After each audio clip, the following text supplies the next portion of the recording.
Praise the lord. మన రక్షకుడును ప్రభువైన యేసుక్రీస్తు వారి పరిశుద్ధ నామంలో రివైబుల్ సోల్స్ ఫర్ జీసస్ అనే యొక్క వాట్సాప్ గ్రూప్లో ఉన్న ప్రతి ఒక్కరికి కూడా నా హృదయపూర్వకమైన వందనాలు తెలియజేస్తూ ఉన్నాను.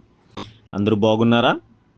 దేవుని కృప మీకు తోడుగా ఉండడాన్ని బట్టి, మీరు చేసే ప్రతి పనిలోనూ దేవుడు సహాయం చేస్తున్నాడని, మీరు తలపెట్టిన ప్రతి కార్యము ఆగక కొనసాగుతుందని నమ్ముచూ ఉన్నాను. ఈ వాట్సాప్ గ్రూప్ని మరింత ముందుకు తీసుకువెళ్ళడానికి సహకారం అందిస్తున్న ప్రతి ఒక్కరికి, ఈ దేవుని పనిలో జత పనివారుగా యాడ్ అవుతున్న ప్రతి ఒక్కరికి నా హృదయపూర్వకమైన వందనాలు. అలాగే ఉదయకాల సమయంలో ప్రార్థన చేసినటువంటి సహోదరి గారికి ప్రత్యేకమైన వందనాలు తెలియజేస్తున్నాను. మరింత మందిని ప్రోత్సహించడానికి గ్రూప్లో ఉన్నవారు ప్రార్థించాలనుకున్న వాళ్ళు ప్రార్థించవచ్చు, పాడాలి అనుకున్న వాళ్ళు పాటలు పాడవచ్చు, వర్తమానం అందించాలనుకున్న వాళ్ళు వర్తమానం కూడా అందించవచ్చు. కనుక ఎవరెవరికైతే ఆసక్తి కలిగి ఉన్నదో వారు నాకు ఒక మెసేజ్ పంపించినట్లయితే నేను దానికి తగిన ఏర్పాట్లు చేస్తాను. దేవుని పనిలో మనందరము కూడా ముందుకు కలిసి కొనసాగాలని కోరుతూ ఉన్నాను. మనందరము కూడా సోమవారం మొదలుకొని శనివారం వరకు అనేకమైన పనులు చేస్తూ ఉంటాం. మన కుటుంబాల కొరకు, మన ఉద్యోగాల కొరకు, మనకున్న వ్యాపారాల నిమిత్తము, మన సమాజంలో జీవిస్తూ ఉండగా అనేక పనులు మనం చేయాల్సి వస్తూ ఉంటుంది. ఆ పనులన్నీ కూడా ఆగకుండా కొనసాగడానికి ఒకరినొకరు ప్రోత్సహించుకుంటూ ఆ పనులన్నీ చేసుకుంటూ వెళ్ళిపోతాం. అలాగే క్రైస్తవునిగా ప్రతి క్రైస్తవునికి కూడా కొన్ని పనులు కేటాయించబడినవి. అవి ఖచ్చితంగా తప్పక చేయాల్సినవి ఉంటాయి. ఈ పనులు చేయకుండా క్రైస్తవుని అనిపించుకోవడం చాలా కష్టంగా ఉంటుంది. క్రైస్తవ జీవితంలో ఉజ్జీవింపబడాలన్నా, ఆత్మీయంగా మరొక మెట్టు ఎక్కాలన్నా కానీ ఈ పనులన్నీ చేయాల్సి ఉంటుంది. అసలు ప్రతి క్రైస్తవుడు చేయాల్సిన పనులు ఏమిటి అని ఆలోచన చేసినప్పుడు యాకోబు రాసిన పత్రిక 5వ అధ్యాయము 13వ వచనం నుంచి 16వ వచనం వరకు గల భాగాలను మనం చదువుకున్నట్లయితే ఈ మాటలు మనకి కనబడతాయి. మొదటిగా ప్రతి క్రైస్తవుడు చేయాల్సిన పనుల్లో మొదటి పని ఏంటంటే అతడు ప్రార్థన చేయాలి. యాకోబు రాసిన పత్రిక 5వ అధ్యాయం 13వ వచనం, మీలో ఎవరికైనా శ్రమ సంభవించినా అతడు ప్రార్థన చేయవలెను. మొదటిగా ఈ లోకంలో జీవిస్తున్న ప్రతి ఒక్కరికి తరచుగా ఎదురయ్యేది ఏంటంటే శ్రమే.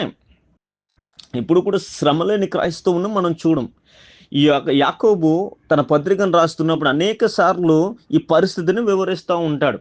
శ్రమలు కలుగుతాయి, శ్రమ సంభవిస్తుంది, శ్రమ సంభవిస్తే ఎలా ఉండాలని చెప్తూ ఒకవేళ శ్రమ సంభవించినా అతడు ప్రార్థన చేయవలను అంటూ ఉన్నాడు.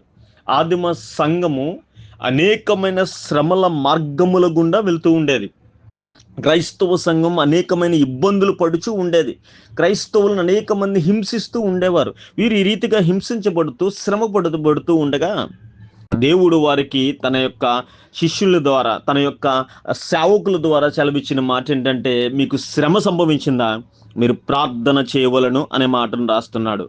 నా ప్రియమైన దేవుని బిడలారా, ఈ వాక్యం వింటున్న బిడలారా, ఒకవేళ మీకు తరచుగా శ్రమలు సంభవిస్తూ ఉంటే, కష్టాలు సంభవిస్తూ ఉంటే, వేదనలు సంభవిస్తూ ఉంటే మీరు చేయాల్సిన పని ఏంటో తెలుసా? ప్రార్థన చేయాలి. ఆ ప్రార్థన వినిన దేవుడు ఆ ప్రతి సమస్యను, ప్రతి కష్టాన్ని, ప్రతి నష్టాన్ని భర్తీ చేయడానికి, మీ దగ్గర తీర్చి పక్కన పడేయడానికి సమర్థుడై ఉన్నవాడు. శ్రమలు సంభవిస్తున్నాయని, కష్టాలు వస్తున్నాయని, బాధలు వస్తున్నాయని క్రైస్తవ్యాన్ని విడిచి దూరమైపోవడం, దేవుణ్ణి విడిచి దూరమైపోవడం, దేవుడే కనుకుంటే నాకు ఎందుకు శ్రమ కలుగుతుంది, ఇంతకు ముందు బాగానే ఉండేవాడిని, క్రీస్తుని నమ్మిన తర్వాత ఇన్ని శ్రమలు నాకు వస్తున్నాయి అని విశ్వాసాన్ని సడలించుకోకుండా, విశ్వాసంలోంచి బయటకు వెళ్ళిపోకుండా దేవుడు చెప్తున్న మాట మనకి ఏంటంటే, మీలో ఎవరికైనా శ్రమ సంభవించిందా అతడు ప్రార్థన చేయాలి. ప్రతి క్రైస్తవుడు చేయాల్సిన పని ఏంటంటే ప్రతినిత్యము ప్రార్థన చేయాలి. ప్రతి దినము కూడా మనకు శ్రమే, ప్రతి దినము కూడా కష్టమే. కష్టం లేని జీవితం ఎక్కడ ఉండదు, ఎవరికి ఉండదు. ఎన్ని డబ్బులున్నా, ఎంత అందమున్నా, ఎన్ని వ్యాపారాలున్నా, ఎన్ని రిసోర్సెస్ మనకున్నా కానీ కష్టం అనేది మన జీవితంలో తరచుగా వచ్చేస్తూ ఉంటుంది. దాని నుంచి బయటపడాలంటే మనం వెంటనే ప్రార్థన చేయాలి. యేసుక్రీస్తు తన జీవితంలో మనకు నేర్పించే అద్భుతమైన పాఠం ఏంటంటే ప్రార్థన. ఆయన సమయము దొరికిన ప్రతిసారి ప్రార్థించినట్లుగా మనకు కనబడుతుంది. ఆ పరిచర్య ప్రారంభానికి ముందుగానే ప్రార్థించినట్లుగా చూస్తూ ఉంటాం. రివైబుల్ సోల్స్ ఫర్ జీసస్ అనే గ్రూప్లో ప్రతి ఉదయము ప్రార్థన చేయడము ఒక ప్రత్యేకమైన అలవాటుగా మనం మార్చుకోవడానికి కారణం ఏంటంటే, మనకు శ్రమలు సంభవిస్తాయి, ఆ శ్రమల్లో మనము ప్రార్థనలు చేయాలి. ప్రతి క్రైస్తవుడు ప్రతి నిత్యము కూడా ప్రార్థన చేయవలసిన వాడై ఉన్నాడు. అంత మాత్రమే కాకుండా ప్రతి క్రైస్తవుడు చేయాల్సిన పని ప్రార్థన చేయాలి. అంత మాత్రమే కాకుండా ఆ ప్రార్థనతో పాటు అతను కీర్తనలు కూడా పాడాలి, పాటలు పాడవలను. ఇక్కడ 13వ వచనాన్ని కొనసాగించుకుంటూ ఉంటే ఈ మాటలు ఉంటాయి. మీలో ఎవరికైనా శ్రమ సంభవించినా అతడు ప్రార్థన చేయవలను, ఎవరికైనా సంతోషం కలిగినా అతడు కీర్తనలు పాడవలను. మనము మన బైబిల్లో పెద్ద గ్రంథమును మనం చూస్తే ఒక చిన్న మినీ బైబిల్లో కనిపించేది ఏంటంటే అది కీర్తన గ్రంథం. 150 కీర్తనలు ఉంటాయి. ప్రతి ప్రతి విషయాన్ని గురించి ఆ కీర్తనలు రాయబడతాయి. పాటలు, ఆ పాటల గురించి చెప్తున్నాను. మీరు ఎవరికైనా సంతోషం కలిగిందా, మీరు కీర్తనలు పాడాలి. ప్రతి నిత్యము మనము పాటలు పాడవలసిన వారమై ఉన్నాం. యెహోవాను స్తుతించుడి, యెహోవాను స్తుతించుడి. ప్రతి దినమున, ప్రతి ఉదయము, ప్రతి మధ్యాహ్నము, ప్రతి సాయంత్రము మనం ఆయన్ను స్తుతించబద్ధులమై ఉన్నాము. అనేక సార్లు మనము పాటలు పాడుతూ ఉంటాం. అనేక సార్లు ఆ పాటలు సీరియల్స్కి సంబంధించినవి ఉంటాయి, సినిమాకి సంబంధించినవి ఉంటాయి, మోటివేషనల్కి సంబంధించినవి ఉంటాయి. అయితే మనకు సంతోషం కలిగిన వెంటనే మనం చేయాల్సిన పని ఏంటంటే మనం పాటలు దేవుని స్తుతించుడి, ఎల్లప్పుడు దేవుని స్తుతించుడి, ఆ దేవుని స్తుతించుడి, ఎల్లప్పుడు దేవుని స్తుతించుడి. ఈ పాట పాడుకుంటూ ఉన్నప్పుడు అనేకమైన కార్యాల గురించి పాడాలి పాడాలి పాడాలి అని ఒక ఒక ఉత్సాహము, పాడాలి అని ఒక సంతోషం మనకు కలుగుతుంది. మనకి జీవితంలో రెండు ఎదురవుతూ ఉంటాయి తరచుగా. ఒకటి శ్రమ, రెండవది సంతోషం. జీవితం అంతా కూడా కష్టాలు సంతోషం, కష్టాలు సంతోషము, ఆనందము సంతోషము, ఈ రెండు కూడా సినిమకి వస్తూ ఉంటాయి. అలాగే కష్టము బాధ, ఈ రెండు కూడా సినిమస్కి వస్తాయి. కష్టము సంతోషము, బాధ ఆనందము వస్తూ ఉంటాయి. కష్టాల్లో ఉన్నప్పుడు ప్రార్థన చేసుకుంటూ, సంతోషంగా ఉన్నప్పుడు పాటలు పాడుతూ విశ్వాస జీవితాన్ని కొనసాగించాలి. ప్రతి క్రైస్తవుడు, నోరుకులిగిన ప్రతి క్రైస్తవుడు కూడా పాడవలసిన వాడై ఉన్నాడు, కీర్తనలు పాడవలసిన వాడై ఉన్నాడు. ఇదిగో అనేక సార్లు మనం వింటూ ఉంటాం, పౌలును తనతో పాటు శీలను బంధించి చెరసాలలో పడేస్తే వారు రాత్రికాల సమయంలో కష్టాల్లో ఉన్నప్పుడు ప్రార్థన చేస్తూనే వారు పాడినట్లుగా చూస్తాం. వారు చప్పట్లు కొడుతూ పాడుతూ ఉంటే చెరసాల పునాదులు వణికినట్లుగా మనం చూస్తూ ఉంటాం. యెషయా గ్రంథం 6వ అధ్యాయంలో మనం చూస్తూ ఉంటాం, పరిశుద్ధుడు పరిశుద్ధుడు అని గాన ప్రతిగానములు చేయొచ్చు, దేవదూతలు పాడుచూ ఉంటే గడప కమ్ముల పునాదులు వణికినట్లుగా చూస్తాం.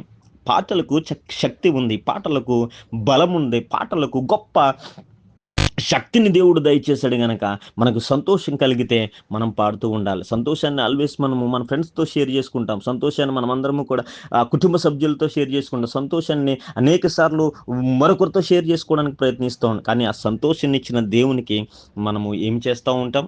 సంతోషము ఎప్పుడైనా కలిగిందా ఖచ్చితంగా మనం చేయాల్సిన పని ఏంటంటే మనము పాటలు పాడవలను, కీర్తనలు పాడవలను.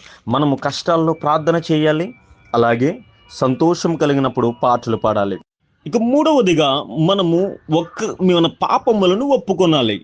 ఇక్కడ యాకోబు రాసిన పత్రిక 5వ అధ్యాయం 16వ వచనంలో ఈ మాట ఉంది, మీ పాపములను ఒకనితోనొకడు ఒప్పుకొనిడి. మనము ప్రతినిత్యము కూడా కష్టాల్లో ఉంటాము, సంతోషంలో ఉంటాం. కష్టంలో ఒక్కొక్కసారి దేవుణ్ణి దూషిస్తూ ఉంటాం, కష్టాలు తీరడానికి ఏదో ఒక చెడు పని చేయడానికి ప్రయత్నిస్తూ ఉంటాం. బాగా సంతోషం వచ్చినా కానీ ఏదో ఒక సందర్భంలో సంతోషాన్ని ఉండబట్టలేక సంతోషంలో ఏదో ఒక పొరపాటు చేస్తూ ఉంటాం. జీవితంలో కష్టాలు సుఖాలు సహజంగా వచ్చేస్తూ ఉంటాయి. వీటితో పాటు మనకి తెలిసి తెలియకుండా పాపంలో కూడా పడిపోతూ ఉంటాం. కనుక ప్రతి క్రైస్తవుడు ప్రతి దినము ప్రార్థన చేయడమే కాదు, కీర్తనలు పాడడమే కాదు, దాంతోపాటు ఏదైనా తెలిసి తెలియక ఏదైనా పాపము చేసామేమో సరి చేసుకుని ఆ పాపములను ఒకరితో ఒకరు ఒప్పుకుంటూ ఉండాలి. తన అతిక్రమములు దాచిపెట్టుకోవాడు వర్ధిల్లడు, కానీ వాటిని ఒప్పుకొని విడిచిపెట్టువాడు వర్ధిల్లునంటు. అంటే లేఖన భాగం సెలవిస్తుంది ఏంటంటే, ఒకళ్ళు పాపం ఉంటే ఆ పాపములను దాచిపెట్టేసుకుని కవర్ చేసేసుకుంటే వాడికి దానివల్ల ఉపయోగం ఏమీ లేదు. కానీ వాటిని ఒప్పుకొని విడిచిపెట్టిన వాడు వర్ధిల్లుతాడు, వాడే ధన్యుడు. యేసుక్రీస్తు మన కొరకు తన యొక్క శరీరమును, తన రక్తాన్ని దారబోసి మహిమను విడిచి ఈ లోకానికి వచ్చి మన కొరకు ప్రాణం పెట్టి వెళ్తూ మనకు ఒక చక్కని అవకాశం ఇచ్చాడు. ఎవరైతే తమ పాపములను ఒప్పుకొని యేసు రక్తంలో వారి పాపములు కడుక్కుంటారో వారు నిత్య జీవంలోనికి వస్తారని. నిత్య జీవానికి వారసులుగా పిలువబడుతున్న క్రైస్తవులు అనేక సార్లు వారి పాపములను ఒప్పుకోలేని స్థితిలో ఉన్నారు. పాపములను ఒప్పుకొనకుండా తమను తామే మోసపుచ్చుకుంటూ పవిత్రులుగా పరలోకానికి వారసులుగా పిలువబడుచు ఉన్నారు అనేకులు. కానీ దేవుడు వెక్కిరింపబడుడు, మోసపోకుడి, దేవుడు వెక్కిరింపబడుడు. ఒకవేళ నీలో పాపం ఉంటే పరలోకానికి నువ్వు వారసుడు కాదు. ఒకవేళ నీలో దోషం ఉంటే నువ్వు పరలోకానికి వారసుడు కాదు గనక ప్రతి క్రైస్తవుడు కూడా పాపములను ఒప్పుకొనవలసిన వాడై అన్నాడు. ఉదయాన్నే ప్రార్థన చేసుకుందాం, పాటలు పాడుకుందాం, అలాగే మన పాపములను ఒప్పుకొని పరిశుద్ధులుగా ఒక చక్కని క్రైస్తవ జీవితాన్ని జీవిద్దాం. ఈ రీతిగా జీవించడం వల్ల మన ఆత్మలు ఉజ్జీవింపబడి యేసు కొరకు అనేకమైన ఆత్మలను మనం సంపాదించగలుగుతాం. అలా ఆత్మల సంపాదనలో పాలిభాగస్తులై ప్రతి క్రైస్తవుడు ఈ పనులన్నీ కూడా చేయాలని మనస్ఫూర్తిగా కోరుకుంటూ, రివైవల్ సోల్స్ ఫర్ జీసస్ అనే గ్రూప్లో ఉన్నవారు ఈ వాక్యమును చక్కగా పాటిస్తూ, ఒకవేళ దేవుని చిత్తమైతే అనేక మంది దేవుని వైపు తిరుగులాగున ఈ వాక్యం అనేక మందికి పంపించి ఆశీర్వాదాలు పొందాలని మనస్ఫూర్తిగా కోరుకుంటూ నేను మాటలు ముగిస్తున్నాను. దేవుడు మిమ్మల్ని దీవించిన గాక. చిన్న ప్రార్థన. దేవుడు మీకు వందనాలు. క్రైస్తవులుగా మేము చేయాల్సిన పనులను గురించి మీరు అందించిన వర్తమానమును బట్టి వందనాలు. మేము ప్రతిదినము పాడాలి, ప్రతిదినము ప్రార్థించాలి, ప్రతిదినము మా పాపమును ఒప్పుకోనాలనే సత్యాలను మేము తెలుసుకున్నాం. దీని ప్రకారము జీవించడానికి కావలసిన తండ్రి జ్ఞానమును తెలివిని ఇవ్వండి. సాతాను మేము వినిన వాక్యం ఎత్తుకొని పోకుండా మీ కృప చూపించండి. ఎవరైనా ఈ వాక్యానికి అవసరం అనుకుంటే ఆ వాక్యం వారికి చేరడానికి నా గ్రూప్లో సభ్యులందరూ కూడా ఉపయోగకరంగా మారులాగన, వారు ఈ పనిలో భాగస్థులుగా ఉలాగన కృపను అనుగ్రహించమని మా రక్షకుడు నజరేయుడైన యేసు నామములో అడిగి వేడుకొనుచున్నాం తండ్రి, ఆమేన్. మన తండ్రైన దేవుని ప్రేమ, కుమారుడైన యేసుక్రీస్తు కృప, పరిశుద్ధాత్మని యొక్క సహవాసం సన్నిధి మీకు మీ కుటుంబాలకు సదాకాలము తోడైనను గాక. ఆమేన్.